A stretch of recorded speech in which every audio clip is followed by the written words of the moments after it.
Hello students, इस video के अंतर्गत हम लोग रीडिंग स्किल यानी पढ़ने की कुशलता क्या है उसको अनसीन पैसेज के माध्यम से मूल्यांकन करने के विषय में ज्ञान प्राप्त करें। रीडिंग स्किल के अंतर्गत आपको एक गद्यांश दिया जाता है। यह हाई स्कूल के भी, इंटरमीडिएट के भी परीक्षाओं में आता है और जितने भी प्रतियोगी परीक्षाएं हैं नौकरी के लिए उसमें भी पैसेजेस दिए जाते हैं। उसको कैसे हल किया जाए, उसकी क्या प्रक्रिया है, उसी के विषय में जानकारी प्राप्त किया जाए।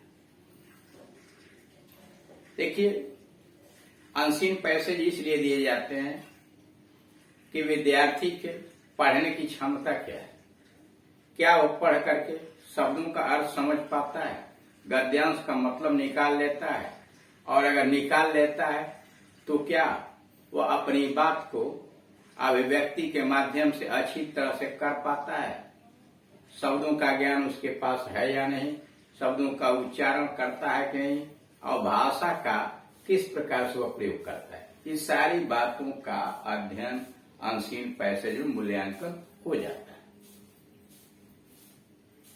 यहाँ दिया गया है अपठित गद्यांश को कैसे हल किया जाए, यानी उसमें अपठित गद्यांश जो दिया गया होता है उसके नीचे प्रश्न दिए गए होते हैं। बोर्ड की परीक्षाओं में अब केवल प्रश्न आ रहे हैं, जैसे हाई स्कूल के अंतर्गत 10 नंबर के प्रश्न, इंटरमीडिएट में 15 नंबर के प्रश्न आ रहे हैं।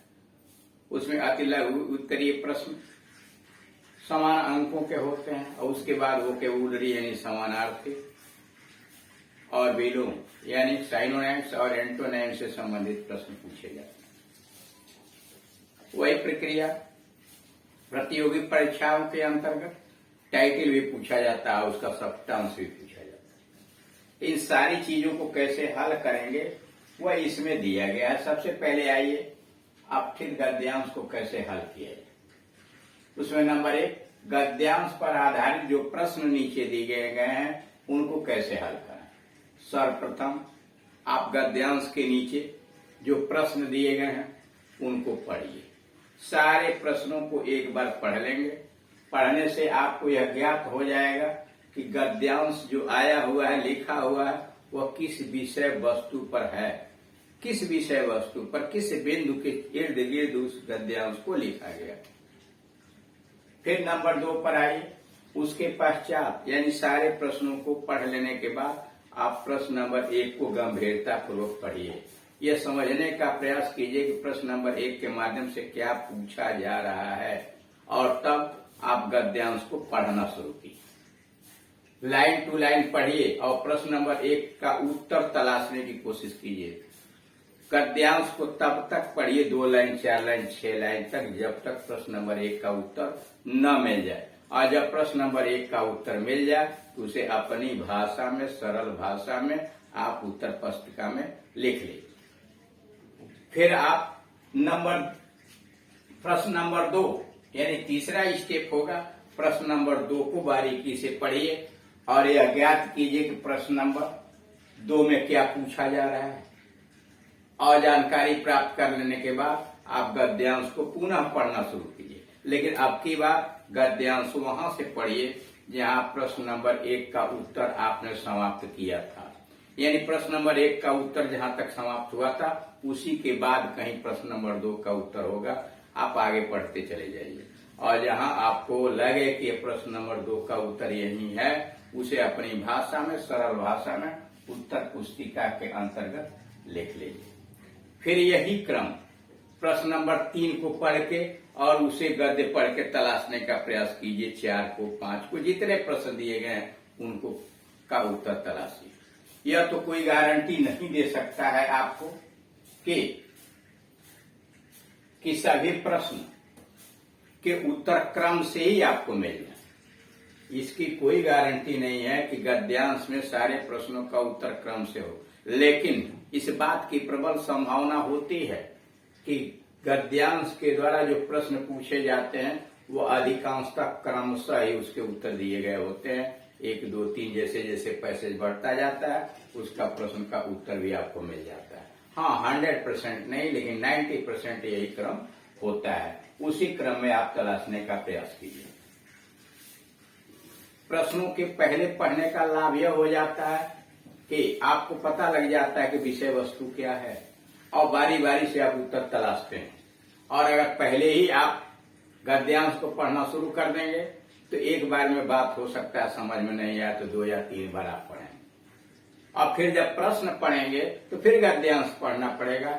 यह परीक्षा है, परीक्षा में 1-1 मिनट की कीमती होता है। इस बात का ध्यान रखेंगे कि जितना कम से कम समय खर्च हो इसे हल करने में, वही अपनाइए। इसके बाद आता है कि ऐसी कोई बात मत लिखिए प्रश्न का उत्तर देने में जो गद्यांश में दिया ही न हो। सारांश में कहीं भी अपना मत अथवा टिप्पणी मत दीजिए। प्रश्नों का उत्तर देने के बाद अगर सारांश लिख रहे हैं, कहीं अपनी टिप्पणी और मत देने का प्रयास मत कीजिए। जहां तक हो सके प्रश्नों के उत्तर अपनी भाषा में दीजिए। गद्यांश के खंडों अथवा वाक्यों को जैसा का तैसा सारांश में लिखने का प्रयास मत कीजिए। यानी ऐसा न हो कि सारांश लिख रहे हैं तो सारांश में उसी वाक्यों को जो गद्यांश में दिया हुआ है ज्यों का त्यों आपने छाप दिया, उतार दिया। जहां तक संभव हो सके प्रश्नों के उत्तर 3rd पर्सन में लिखना चाहिए। जहां तक हो सके प्रश्नों का उत्तर 3rd पर्सन में दीजिए।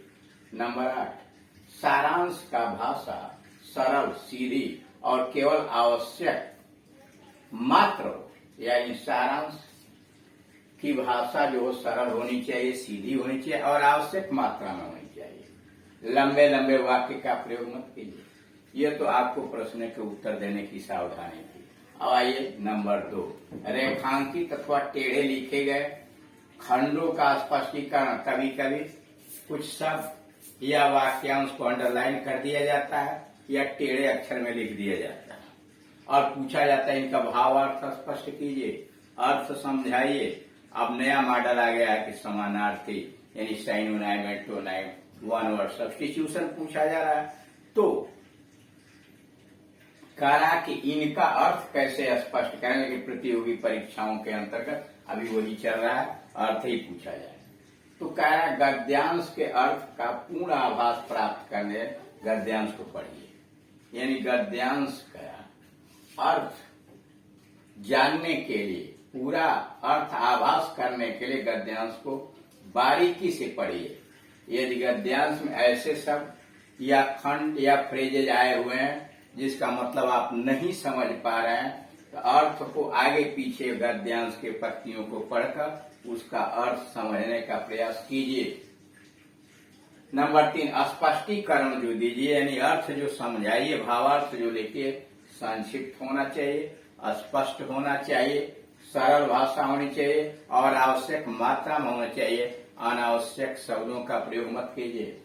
स्पष्टीकरण को अपनी भाषा में सरल और संक्षिप्त भाषा में लिखना चाहिए। अब आइए नंबर 3, गद्यांश का सारांश देना। यानी पूरे गद्यांश का सारांश अगर पूछा गया तो कैसे लिखेंगे।